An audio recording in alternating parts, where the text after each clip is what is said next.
Good morning, everybody. Hopefully, you've had a good start to your morning. So thank you for joining us today for the webinar. So we've got a great webinar today on how to become the brand that AI recommends first, a whole session around citation authority. My name's Simon. I look after the marketing in the UK. My New Year's resolution was to definitely have more cider and more chocolate and try more new things. So I haven't changed too much. But if you ever meet me in person, you can always bribe me with those things. So I will do the introduction. I'll be telling you a little about Spotler, but don't worry, we have Charlie who is going to do the main presentation, and she's the expert around everything AI and especially on citation. And so this is almost like our trilogy with Charlie. She's done 2 before, and they are becoming more and more popular as we go on. So I will do a disservice if I do an introduction for Charlie, so I'll let her do her own introduction. A little bit of housekeeping. So webinar is approximately 45 minutes. You can ask questions throughout. So in your setup, you'll see a questions panel. So please feel free to submit questions throughout the webinar. I will then kind of compile them all, and at the end, I'll ask those questions to Charlie. So if you have any burning questions, please get them submitted, and then it gives me a little bit more time to bring them all together. I can promise you there's going to be a lot of useful information. Charlie will deliver loads of really good information. This webinar is recorded, so don't feel like you've got to make notes and notes and notes of all the stuff. And you'll also be emailed a copy of these slides. But I just wanted to give a little bit about Spotler, and generally in marketing at the moment, where everything is, it's easy, right? Yeah. So yeah, everything talks to each other, everything syncs up, and data's perfect. If you're nodding, well done, but it's not always like that. There's so many tools, too little clarity. You've got CMSs, you've got back-end shop systems, you've got CRMs, you've got social, you've got website tracking, ESPs, content management. You've got a lot of things that are sometimes not all tied together. Spotler is a marketing SaaS company, marketing automation company, over 5,000 customers, billions of messages sent a year, over the UK, Netherlands, DACH region, Spain, Scandinavia, Croatia, as you can see. And what we offer is 2 core offerings: a cloud commerce platform where you've got CDP, website personalization, online search, marketing automation, product recommendations, and a lot of AI and omni-channel messaging. So not just email, SMS, WhatsApp messages, online website personalization. So to help you get those conversions, your business to grow, and marketing to have an impact within that business. In the B2B world, again, we've got the cloud, but it's focused on the B2B environment. So lead management, CRM, demand generation, event management software, social media publishing, syndication. So that advocacy is very important, obviously, in B2B as well. Automation, and again, omni-channel messaging, using those channels, and some AI, whether it's generative, conversational AI as well. So great set of tools that hopefully brings that messy data slide that you saw at the start a little bit less messy and into one platform. We also have a great partner network, so we don't do it alone. Access, Roller, Mums in Marketing, Sports 80, Lead Info, to name a few. So we're always trying to help our customers get more out of their platforms as well, whether it's through the partners or working with partners. And what we try to give people back is, your time. All those systems take so much time to manage that bringing them into one gives you more time to be more creative, more strategic. Said that integration is really important, so we're making sure your data is integrated to channels in the platforms, which enables you to get more control and more insight. What's happening with your campaigns, what's working well, what's not working, the actual results, rather than the good old click-through rates, open rates. It's actually what has been converted, what has gone to purchase, how many demos have been booked in B2B, how many carts have been checked out from particular campaigns in the commerce world. As I said, the control comes with that as well through the insights, efficiency, and the integrations. Obviously, don't just take my word for it. Have a look on Trustpilot. We've got some great reviews of what users are saying as well, whether that's over our CRM system, our email system, our general B2B system, e-commerce system, the cloud that we work in at Spotler. So please have a little look. But without further ado, obviously, you're here to hear about AI citation. Charlie, I am as intrigued as everybody else. I've already got my pen and paper, even though I said we're recording it, but there's always time to make some good notes. So without further ado, Charlie, I'm going to hand over to you. I'm going to let you introduce yourself and take us away. Amazing. Thank you so much, Simon. And thank you for hosting me for the trilogy of AI search that we've now got into. If you haven't heard me speak before, I'm Charlie. And what I do is take the very, very dense topic of AI search, break it down and make it less overwhelming for marketers, for C-suite, for anyone who is running a business and wanting to do well on ChatGPT, Gemini, Perplexity, Google's AI mode, Google's AI overviews, the whole suite that we now have of AI search. So today's webinar, we're going to be talking about how to become the brand that AI recommends first, which is ultimately what we want, right? We want to be the business that is known for being the best in our sector.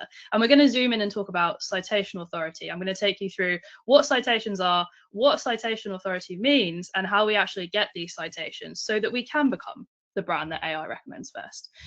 Before we get there, let's talk a little bit about what search journeys used to look like. So this is just illustrative. This is how someone probably used to search if we're thinking around 4 or 5 years ago. They perhaps had a thought, typed it into Google, then manually went through and read 5 different blogs to understand the topic a bit better, back to Google, went through to service and product pages, and then ultimately made a decision. Now, our search journeys are much more complicated. We have so many more touch points happening. So we still have the same thought at the beginning, the same intent of what we want to go and find out. But now a lot of the research phase is actually done in AI, in tools like ChatGPT, pick your favorite. Then perhaps we go to social media to double check something, to watch a couple of videos, particularly younger people are going to be watching TikToks.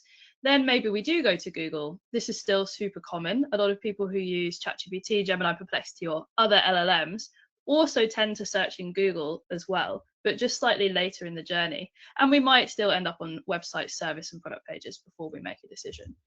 So I'm going to share an example of what this search journey looked like for me recently. So this is me. I'm sitting in my home office. I'm thinking about my New Year's resolutions, and I'm thinking, okay, 2026 is going to finally be the year that I learn to surf, that I can stand up on a surfboard, and I've got to get it done in my 2-week holiday. That's what I want to achieve by the end of this year.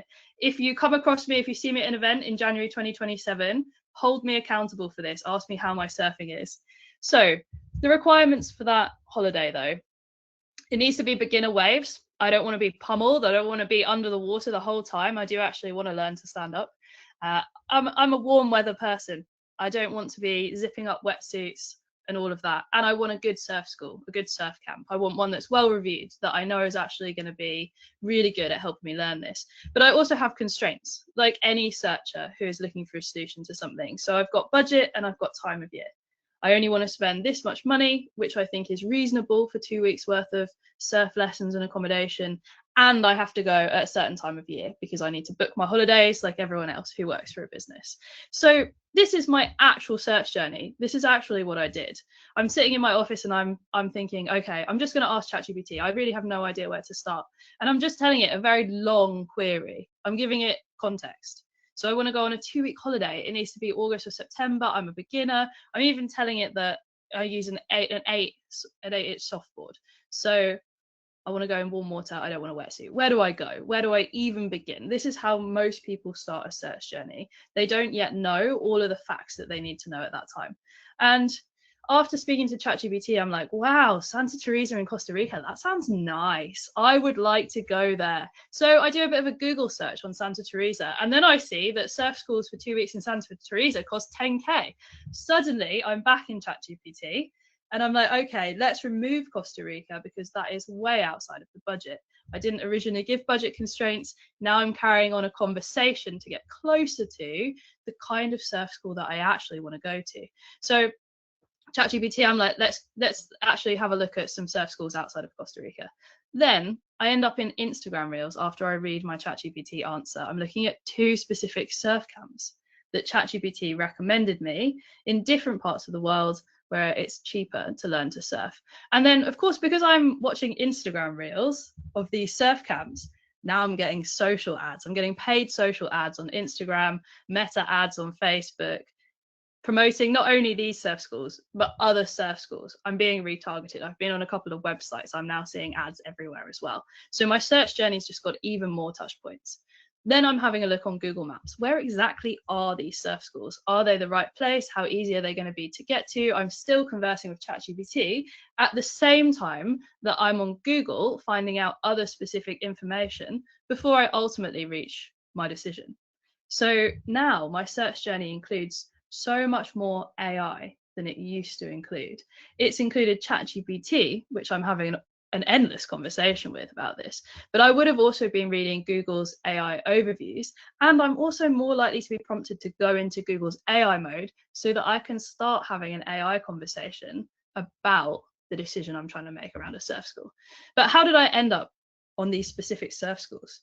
This is one of the exact answers screenshotted that ChatGPT gave me, recommending Kima Surf School, recommending this specific surf school that meets all of the criteria I'd given it in the previous 3 messages, which is how I eventually end up on their website. Now, something like a surf holiday, this is a high ticket item. People do not make that purchase, or very, very rarely make that purchase straight off the bat when they go to the website. So I will essentially become what's known as dark traffic to this website. They'll know that I came from ChatGPT, but when I actually convert and book a holiday, most likely I'm just going to have searched Kima Surf School directly. I'll either have put it into Google, I'll either go direct to their website. The conversion is unlikely to show in AI search. So how did they even get cited in ChatGPT? This is what today's session is all about.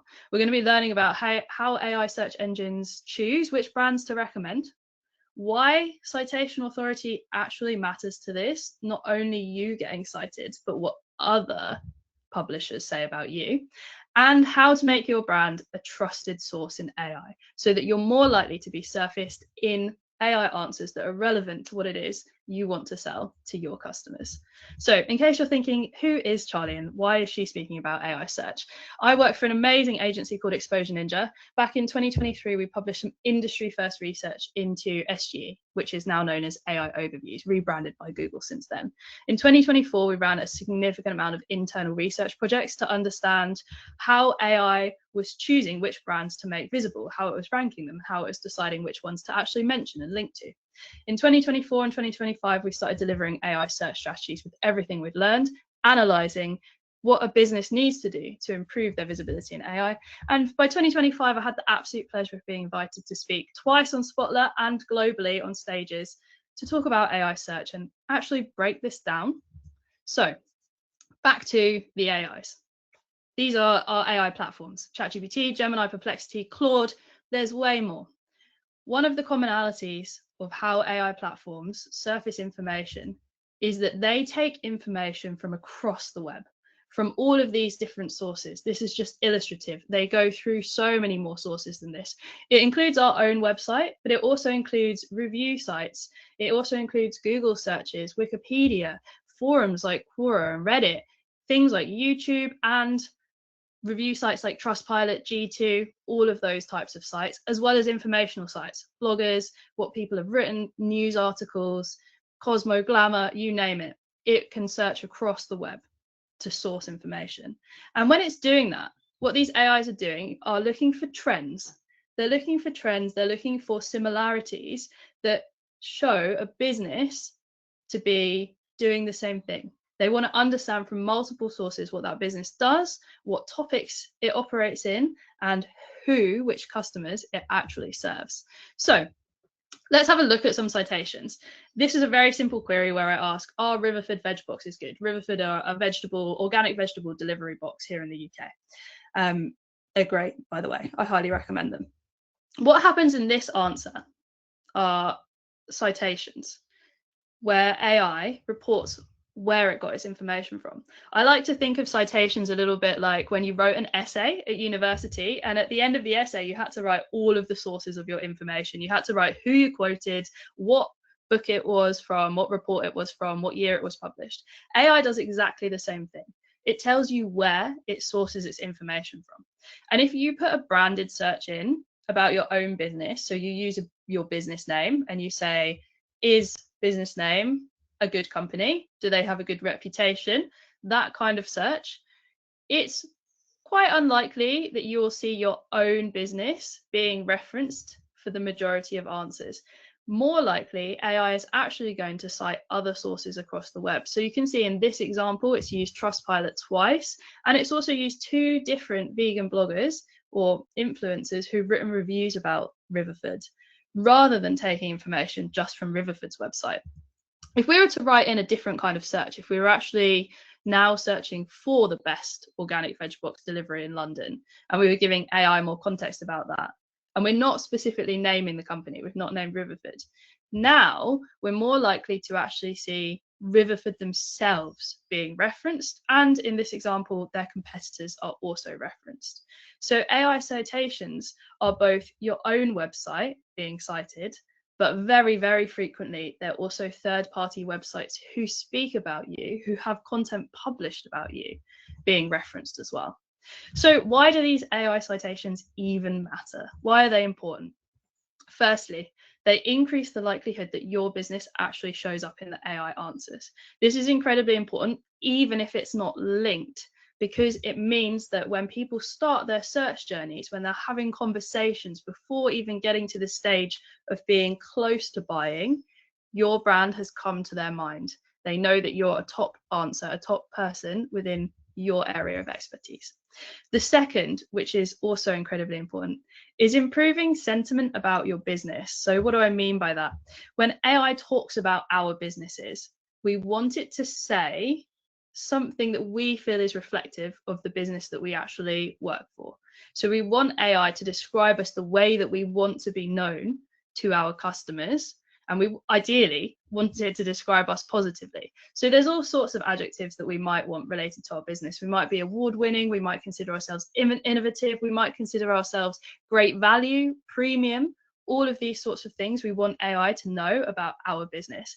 And there might also be things that we don't want to be associated with. So for example, if we used to sell to small businesses and we're moving upstream and we sell mid-market, if AI doesn't know that, it's not reflective of who the business is and who it's targeting today. And then the third one is, of course, increasing the likelihood that our business is cited directly, that it actually gets a link inside ChatGPT or whichever LLM we're looking at through to our website, which is great because then that traffic shows up in our Google Analytics. We have a much better idea of how many people are coming to our website via AI sources.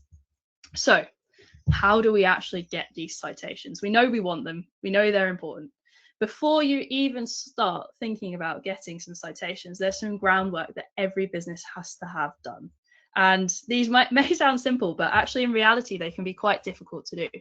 But the reason they're important is because you need to know before you start how you want AI to speak about your brand and on what kinds of topics AI should be referencing your brand, your business. So the first and the most important thing in marketing always is understanding who your customer is. This is important for starting on any new marketing campaign, any new channel that you're working on. It's even more important in AI because AI personalizes its responses. So the better we know our customer personas, the more likely we are to show up in responses to questions asked by our target customers. So always ask, what do our customers search? Not what do you say about your business? Think about the language your customers use to describe you instead. Next is understanding the market. And I would recommend actually reviewing AI platforms and channels that your customers search on so that you know who your direct and indirect competitors are in those types of AI answers. And then most important of all is knowing your positioning and being able to describe what your business does and who it does it for in just one sentence One very clear statement. This is because AI will synthesize this information and it reads that positioning information on your own website and on other websites when they reference you. So you want to make sure the message about your business is consistent. Once you've nailed these three things, we can actually get on to deciding what we want to do about citations. So this is the marketing funnel. We're all familiar with it, the top, the middle, and the bottom of the funnel. And ideally, what we want to do is understand what our customers are searching at each stage. So I'm going back to Riverford, the veg box that I mentioned earlier, and we're going to have a look at their funnel. So here's a very top of funnel keyword that they might target. Things like benefits of organic vegetables. Highly unlikely that that person is ready to buy or even knows they're looking for a veg box at the top of the funnel. If you put that into ChatGPT, it doesn't even link, it doesn't even give citations because it's just using its own training data to answer this information. It's just using the knowledge that it already has. So these searches are less valuable to us as a business. Once we get to the middle of the funnel, we're looking at things like best organic veg boxes. If we were Riverford, we definitely want to be in a top 10 list of best organic veg boxes. By the middle of the funnel, there's a lot more intent in the search actually happening. And when we're thinking about how these searches show up in AI results, at this stage, we know for sure that veg box businesses are going to be named in this kind of middle of the funnel search. And then bottom of the funnel, this is very close to purchase. Organic veg box delivery near me. The intent is high. Someone is ready. They know that they want a veg box and they need to find one that's actually near them. The middle and the bottom of the funnel is where we want to target as best as we can when we're thinking about showing up in AI searches and getting the right kinds of citations. So what's the problem here then? LLMs, ChatGPT, Gemini, Perplexity, they don't rank pages by keywords like Google does. So if we're going after just best veg boxes, that's only one keyword. And LLMs don't think that way. They don't process information that way. Instead, they recommend brands that they understand as authorities in a topical area, that they associate with having great content and being authoritative in that area, which means instead of going after keywords that we used to go after for pure SEO benefit on Google, we now need to go after topical areas. And for a business, a topical area, you might have multiple of these. Just start building out your first one, your main one. So for Riverford, that's going to be something like organic veg boxes, but they might expand into other topical areas. They might want to be known for sustainability. They might want to be known for fruit boxes. They might want to be known for dairy and eggs and other add-ons. Nail your first topical area and then start going after more topical areas from there. So when we're thinking about a topical area that we really want, so we're with organic veg boxes right now, the types of content that we're going to produce online, it covers a lot of areas. It isn't just writing on my homepage that we do organic veg boxes. It's going to be publishing content that shows you have authority in this area, in this topic. Recipes, customer stories and reviews, might be farming practices, might be talking about seasonal veg, might be talking about supply chain transparency and even environmental impact. So a much broader area that shows your business understands this topic and is the place to go for information about it. That's how AI starts to realize, wow, okay, these guys really know what they're talking about. The second part of this challenge is that the average prompt length is 23 words, significantly longer than the 3 or 4 keywords that we might type into Google that searchers are used to typing in. And when we type something into ChatGPT or other LLMs, we all word it differently. If I'm searching for a veg box and Simon is searching for a veg box, we might write something completely different to one another.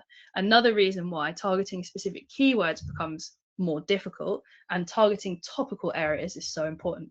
So let's have a look at how two people who are looking for the same thing might actually write a prompt into ChatGPT. So our first persona, health-orientated 30-something couple, this is the girlfriend, and she's saying, my boyfriend and I were looking to eat clean, cook more at home. Can you recommend an organic veg box with seasonal produce, good quality? Actually, I want to be able to add protein to my order, things like eggs and milk as well.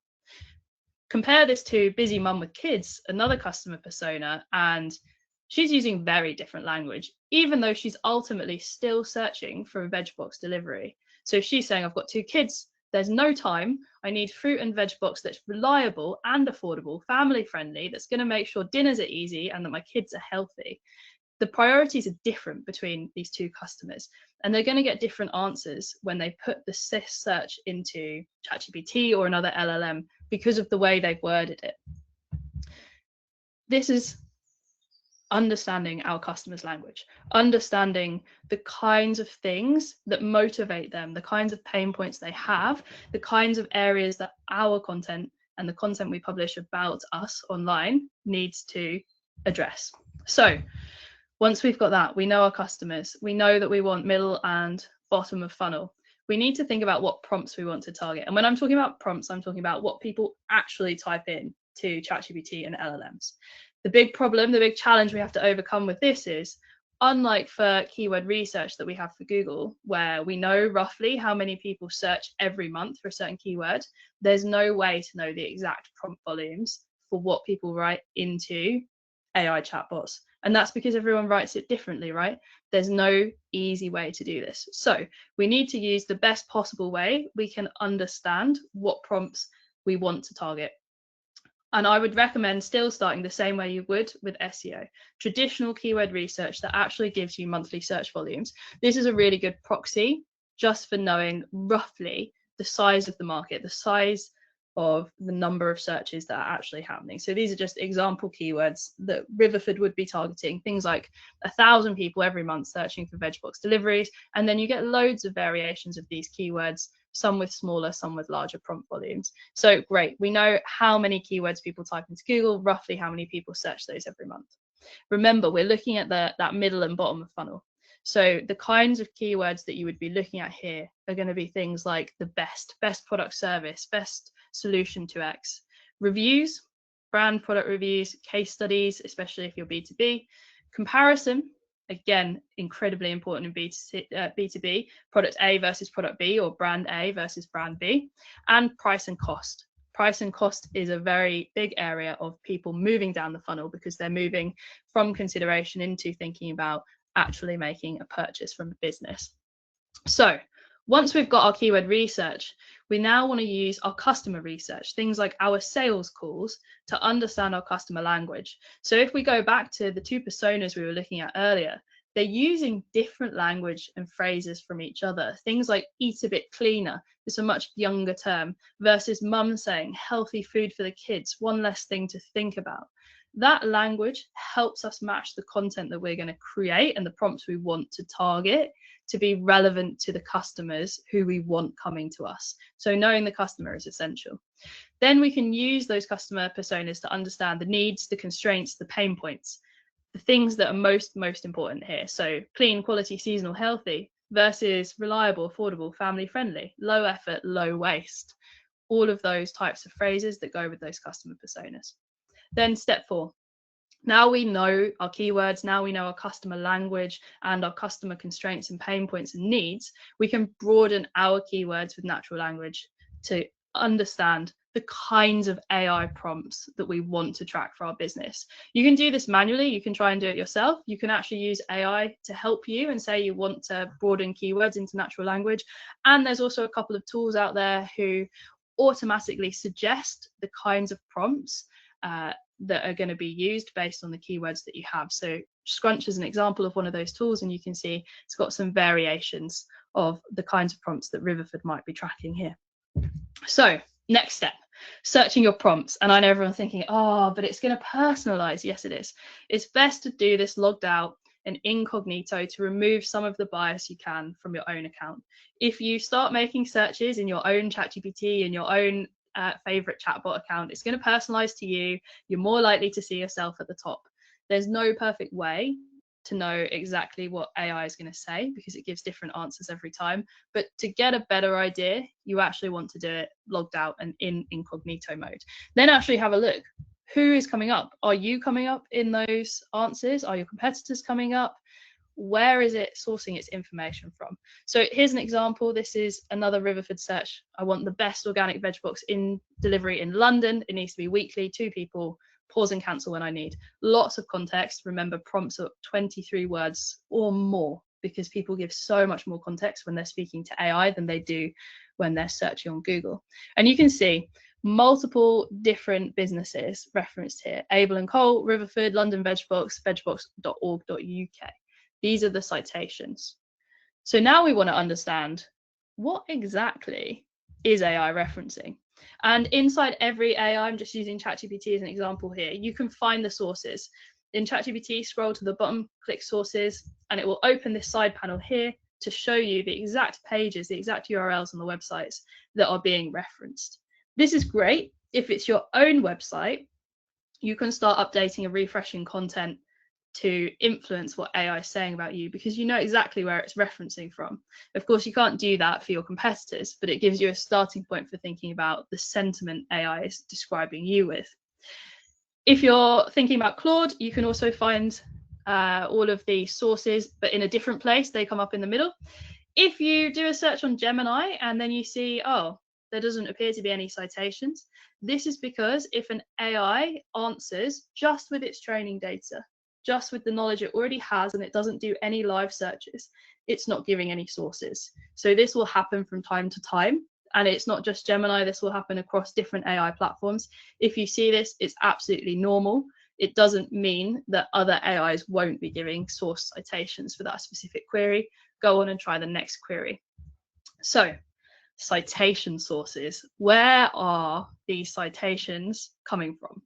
Why is LLM referencing these third-party sources?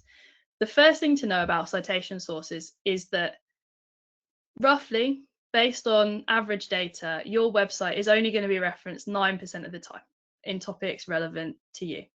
And URLs that also have your brand, so if you have a blog on a slightly separate domain or something similar to this, also 9% of the time.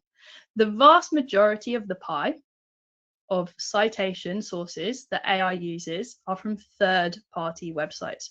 They're from other websites speaking about your business. So that's going to be things like review websites, news websites, directories, awards that you might have won, all of that kind of thing, which means citation building and digital PR are extremely important tactics to improve your business's visibility in AI, not just thinking about your own website content, which really only is a small percentage of the total pie.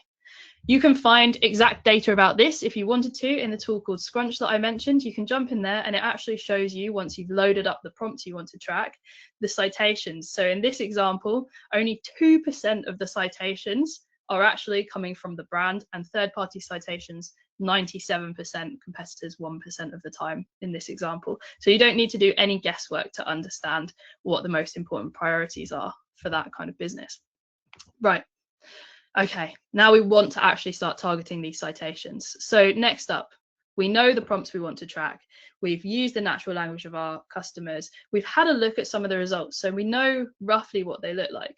Now that we've actually got those sources, we can start compiling a list of citations being referenced in those platforms. So this is just a quick list of some of the ones that were being referenced in the kinds of prompts that our client Riverford would actually care about. So you can see in here there's BBC Good Food, Olive Magazine, Soil Association, as well as their own website, all sorts of citations.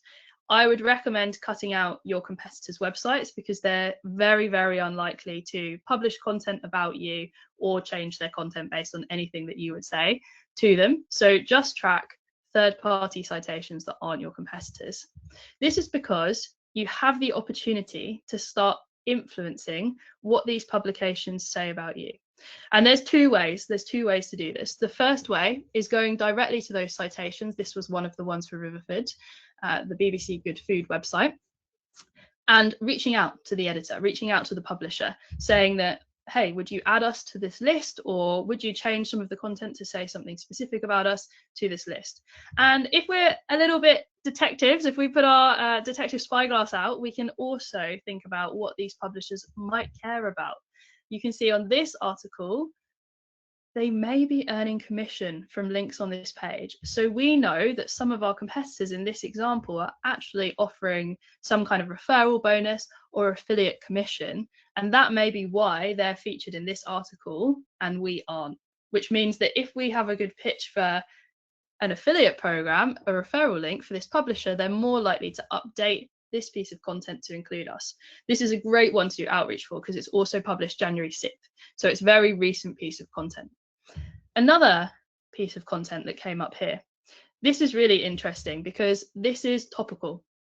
So this is actually about Abel and Cole. It's not about Riverford, but it gets referenced in AI answers. And you can see that a topical area that Abel and Cole, a competitor VegBox, have gone after is actually the vegan segment. They think that they have a large set of customers who are vegans. So they've actually worked with bloggers and influencers to get featured, to get reviews talking specifically about their VegBox. The really interesting thing about this is it's all the way back from 2008, which implies that there's not been much fresh content coming from influencers. And the reason AI likes this kind of content is because it's a first person source. It's actually someone's own experience and opinions that they're giving. You may also be noticing this post may contain affiliate links because we are detectives. So we have a couple of things we can do here. The first one could be that we reach out to Kip, who wrote this blog, knowing that this blog was referenced by AI. She's not going to write about Riverford in her review of Abel and Cole. It's highly unlikely, but she might write about Riverford in a separate review that will be fresher and newer than when this was originally published. And AI loves fresh content. So that's great. We could definitely do that. We could also think about gazumping this entirely, working with a different segment of influencers, sending them out a VegBox to try and get them to write about us, and hopefully for AI to pick up that content rather than the reviews of Abel and Cole. So you might be thinking, this sounds like a really manual process, Charlie, and I'm not sure I've got time for all of this. I totally understand. There are tools that help you do this. This is a great tool called Peak AI, which I highly recommend. When you load it with your prompts, what it does is pull out all of the sources for you. You don't have to go and write that manual list of sources. You can get it automatically done for you in here, and it shows you all of the URLs. This is one of Riverford's ones, and it shows all of the articles Riverford's already mentioned in. Great, no action needed. And then it shows the ones they're not mentioned in, where the little red no's are appearing. Okay, action needed. You can filter, of course, just to the nose, and you can also see in the second column highlighted here, the mentions, which competitors have been mentioned in those articles where you haven't. So you can make sure you're targeting the same opportunities as your competitors. And of course, the ideal situation is you find some gaps. You find some opportunities your competitors haven't even thought of yet, and you also publish in those areas too. So the final part, and I think the most fun part, is actually understanding what topics AI is referencing and why. Analyze those commonly referenced topics and look for trends, because what you can do is the big second part of this, proactively publishing, going out and finding publishers, doing PR work to try and show up for the topics you care about, to build that topical citation authority, to build your brand image in that topic. A very, very common one to look out for is the changing year. For many businesses, there'll be roundups of best X in 2025, either product, service, or even what your company does as a whole. And when 2025 turns to 2026, those publishers are either updating all of their 2025 content, or quite commonly just creating entirely new content for 2026. And as soon as that new content comes out, it's going to gazump 2025. That content is less likely to be referenced in AI, and the 2026 content is way more likely to be referenced in AI. You are now in January at the most perfect time to start doing PR work around 2026 content. But there'll also be other topical trends in there, things that AI references that aren't just about the specific year. Then once we actually know what we want to publish on, what we want our marketing, our PR, our link building teams, our SEO teams focused on, you have to think about, where are we going to publish this content? Is it going to be on our own site? Is it going to be somewhere else? So firstly, you've got websites you control. This is easy because we have ownership over these websites. I say easy. Imagine corporate red tape doesn't exist and that we don't have legal teams and brand teams getting involved. It's the easiest. We have our business website, our company LinkedIn posts, our LinkedIn pages. Maybe we even have profiles on sites like Medium where we can control what we put out there. That's great. But remember, only 9% of the time it's our own website being referenced. So offsite PR is huge. This is the biggest opportunity area to gain citation authority and make sure your business is becoming more visible in the searches you care about in AI. So that can be responding to journalist requests. I personally love Quoted. Harrow is also really good. Contact editors and journalists, email them, find their emails and email them. There's loads of great tools that can help with this too. Press releases, a referral and affiliate if it's relevant to you as well. And then reviews. Reviews are huge, and AI loves to reference reviews because they are first-person experiences. So you can ask customers for reviews, and you can also provide structured questions. If you've ever left a review on G2, for example, the questions asked are very structured, and that helps your customers say the right information in reviews that's going to be really valuable to AI, but also really valuable to the customers that we're trying to reach. And then influencer content. If you're in the right sector, actually having people do direct reviews on their own blogs, their own social media channels, on YouTube, wherever it is they're big, talking about your product or your service. So how do we actually know which of these sources we're working on that AI decides to cite? Why is it showing certain ones? We don't know this for 100% certainty, but there's a lot of commonalities that we can draw between the sources that get cited on AI. The first is it's authoritative. It's really well-known websites that people trust. Even better if they have topical authority in a specific area. So for your business, that's being known as the experts in what you actually do. For me, that's being known as an expert in AI search, knowing that the Exposure Ninja website is a trusted education resource for SEO and AI search. And the other thing to know is, of course, LLMs also tend to favor first-party accounts. They like to know who the author is. So you're not just writing as if you're from Exposure Ninja or you're from Spotler. Who are you, and why do you have the credibility to write an article on this topic? This is important both for Google's EEAT and for AI as well. Making sure content is really well structured. AI loves technically sound websites where the content's really easy to process. Things like good schema, page titles, meta, no broken links. That's wonderful for AI. It's also great for Google, so it's win-win. Really relevant to the query, of course. So AI uses natural language processing, NLP, and it pattern matches to find content that it believes is most relevant to the query that's being asked. And it loves that fresh content. So recent published dates, updated timestamps. Don't just update the timestamps without actually updating the content, because algorithms are pretty smart. They know what you're doing, but add something new, add new insights, refresh important content every 6 months or so, even more frequently if it's incredibly important to your site. Here's an example. This is one of our clients. They're called Zugu Case. They sell iPad Air cases. Very trendy, of course, when Apple releases a new iPad, then everyone needs the case for it. This is one of the articles we published on ZDNet, and I want to show you just how influential it was. The next day, Perplexity was referencing that article. Zugu was at the top. We also published an article on Wired about the best cases, Zugu Case, of course, featuring in this. Gemini references the next day, Zugu at the top. Amazing. This same content was also cited in Google's AI mode, and it continues to reference these articles even now. So if I'm asking for the best iPad Air cases, there's the ZDNet article, there's the Wired article. Really relevant publishers get referenced. These are particularly relevant because they are big in the tech space. They do lots of product reviews in this area. They become trusted sources in AI, and AI starts to cite them. And different AI platforms, there's nuances. Some have different preferences. Google, for example, always more likely to cite things in the Google ecosystem. So for example, YouTube, owned by Google, comes up a lot more in Google's AI mode compared to ChatGPT. But common sources definitely help across all of these AI platforms. And this was a really big traffic increase for this client, and we absolutely exceeded their revenue targets as a result of some of the AI traffic. If you are publishing on your own site, one of my colleagues has written a fantastic post about how to actually optimize your content for AI so that AI is more likely to surface it. You can find the full guide on our website, but it's an amazing breakdown of everything that needs to go into that content. So let's wrap up. The key takeaways, the 3-step framework you need to build your citation authority in the topical areas you care about. First is remembering to clarify your position in the market. If it's confusing internally what your business does and who it does it for, and you don't have a clear message, it's going to be confusing externally as well. So make sure you have that nailed before you start trying to influence what AI says about you. Otherwise, you're going to find what AI says is also confusing, because it will be reflecting the way you speak internally about your business.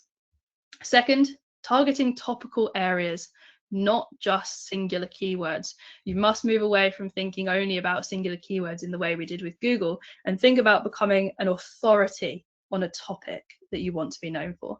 And then the third is, of course, actually going through the process of building those citations through outreach and PR, and equipping our marketing teams with the information they need to know to do this successfully, to make sure that we become the business that AI references first in the answers we care about.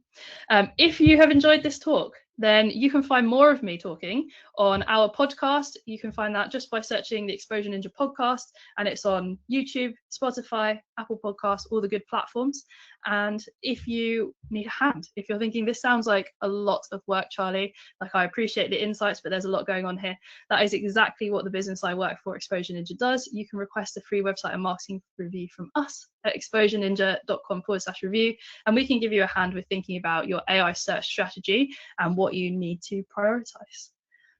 Thank you everyone for listening to me. Simon, I hope you're about to come back on screen, because I'm hoping there's going to be some Q&A. Absolutely. Charlie, thank you very much. I've got too many questions, and I'm trying to be honest with you. And as always, there's so much in there.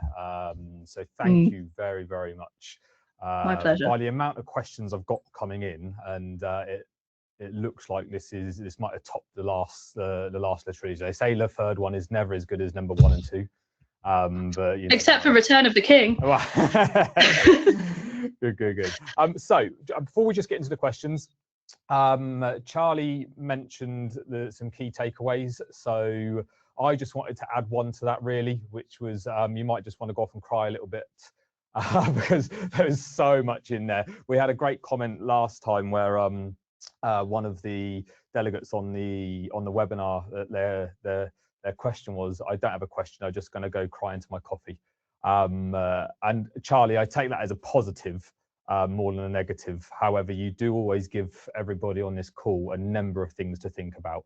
But what I really liked that, Charlie, there that you had was a great STP, so segment, target, position. Charlie mentioned about clarifying topical areas through citations. So top takeaways, but there's a lot more to get through. I just wanted to finish off with a Spotler thing before we go into the Q&A. So hopefully at Spotler, you're going to start to understand that we're trying to empower marketers to make an impact using the tools that they deserve.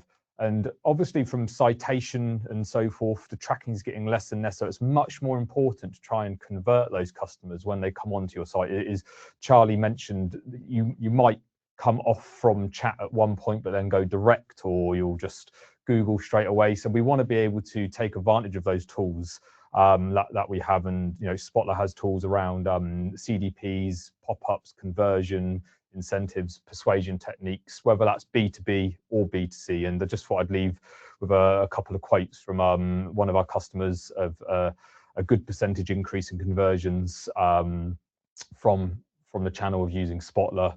In a B2B, conversions are up by 80% on appointments, and lead conversions from calls, traffic on the website as well. So ideally, Spotler either helps you save money or make money is the key bit out of that. So I wanted to get to. So we have questions. So Charlie, if we're going to bring you back up, that also gave me a little bit of time just to start off with. It seems like either I'm after free chocolate or cider, and Charlie's after a free surf lesson somewhere along the line. So yeah, drop us a message on LinkedIn. Absolutely. So anybody in those industries, get in touch with us afterwards. So we've got questions, Charlie, which I knew was going to come out because I've seen you do a slide before, but people are just saying, oh my God, what are the sites that we need to look at in the UK for citations? And I know you've had a slide before which had loads on there, but you also had one that I might make it up, but like strangely, Wikipedia was like one of your number ones or something, or Reddit and so forth. So do you have your kind of top 5 that if you're going to go to, you would concentrate on those in the UK?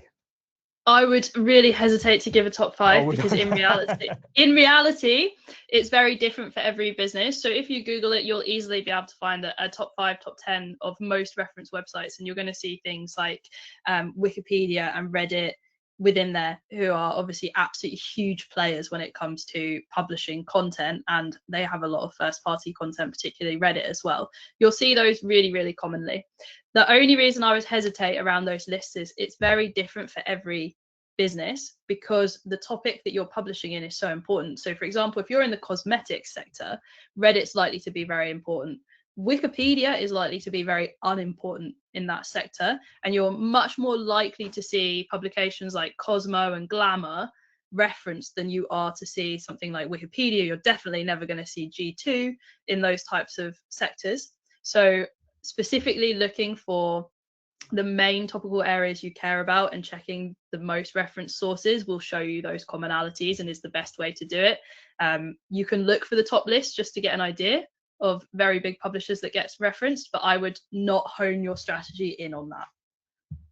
Good. I think there's just to cover a couple of questions that will come in. Somebody mentioned around AI answers changing depending on the person asking. You covered that quite nicely, but I just wanted to reiterate, Charlie mentioned go incognito, make sure you do it on a LLM where it doesn't know who you are. It sounds like, Charlie, you're saying you'll get a more honest answer, or more, not honest answer, but a more likely common answer that that's somebody else getting from a search point of view. You get a better idea of what the average person would get. This is also, though, one of the reasons we want to own a topical area and not just a keyword, because there's so many variations of how people word things that they write into ChatGPT or LLMs. What you actually want to be known as the go-to website for a specific topic, so that even if people word things very differently, they're most likely to have AI actually cite your business, even if they are different types of customers with different types of wording.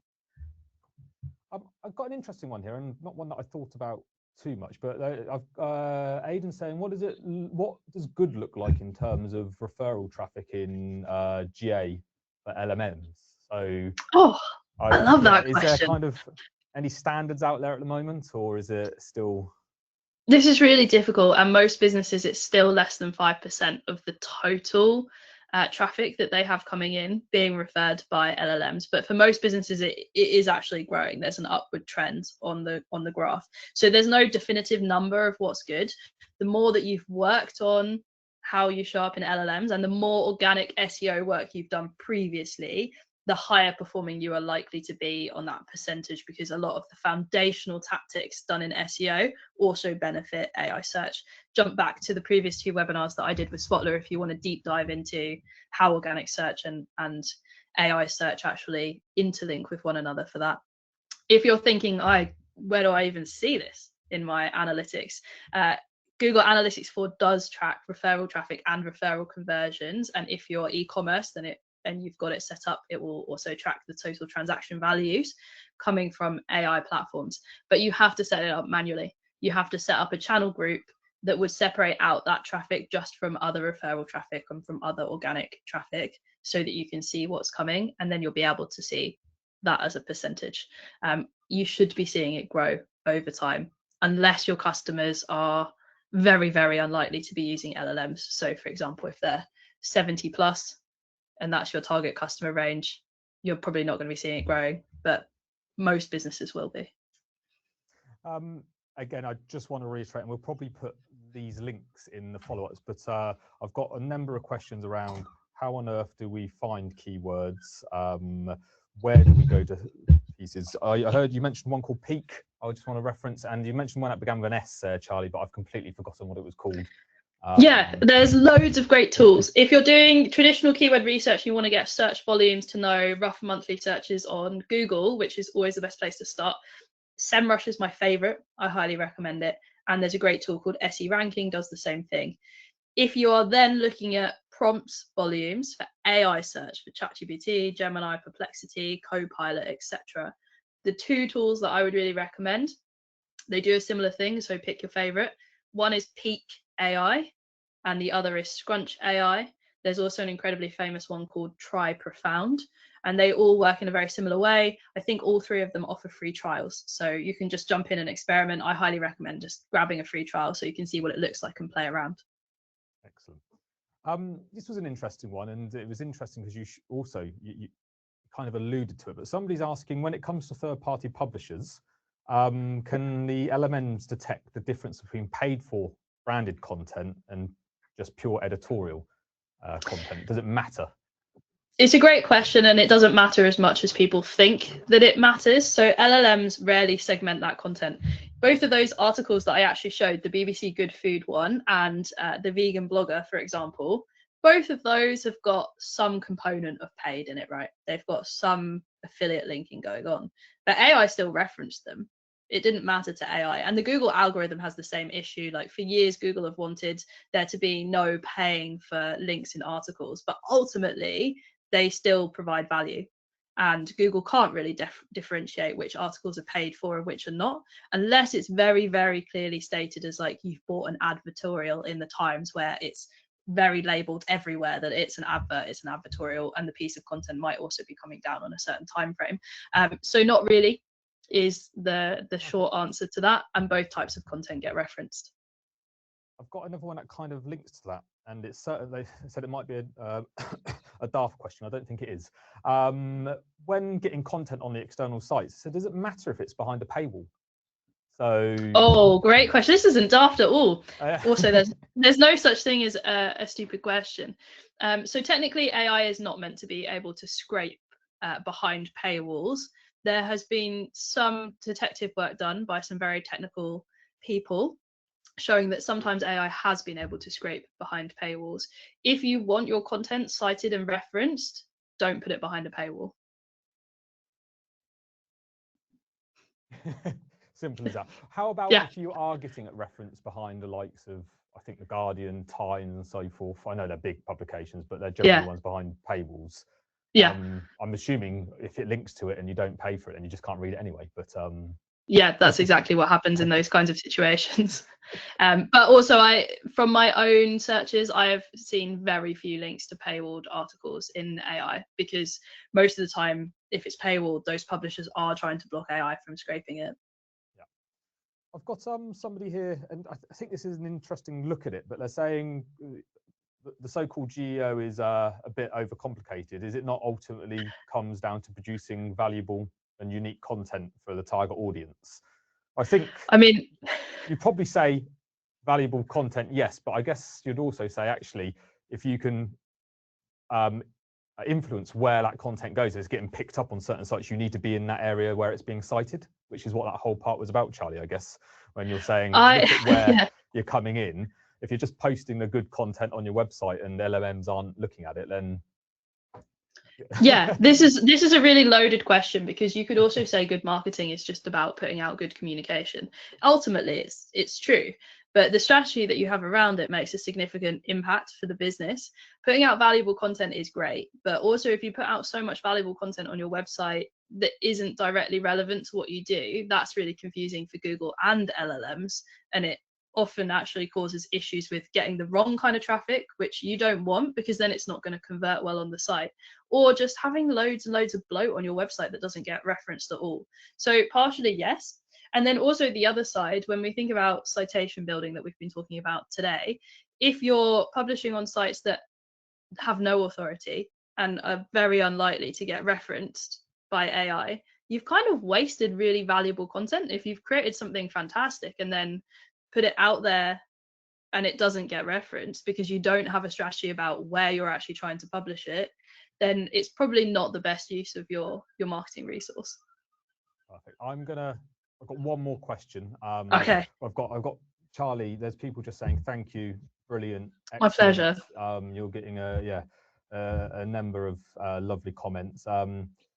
Polly, yes, Spotler does integrate with Microsoft Dynamics, so if you are interested in Spotler, absolutely contact us. The last question that I've got, which I'm intrigued in actually, is around different types of content. So someone's asking, does AI give weight to more specific types of content, i.e. if it's a video versus a podcast versus written text, if that makes sense? Yeah, great question.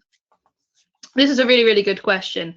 So AI can read all of those types of content. It's really advanced. It can read the transcripts of videos and podcasts, and it can reference them. Sometimes it actually sources a video, like actually cites one or brings it up in the answer. I've seen that happen. Quite often it prefers to reference text content, probably just because it's the easiest for it to pass, and it's also the most common. So text content is great, actually just not overcomplicating life. But as I mentioned earlier, some AIs, so for example, Google's AI overviews in AI mode, because it's the Google ecosystem, it's more likely to reference YouTube as well. So you'll see YouTube coming up in the Google search results. You'll see YouTube videos featured in AI mode answers fairly frequently as well. So those videos do influence. So I would recommend text content as the priority. If you only have limited resource, then blogs, articles, just go with those. That's amazing. Use formatting, use really good formatting like tables, FAQs. Make sure your schema is really good. If you have the resource for it, then content like videos and podcasts, that's amazing as well. Customers obviously love it because we don't all like to read lengthy articles these days. AI also understands and will cite them if it feels it's really relevant. Well, Charlie, thank you very much. Everybody, thank you My pleasure. for staying on. I really hope you got some useful bits out of that. I'm going to let you go. You can have your afternoon tea.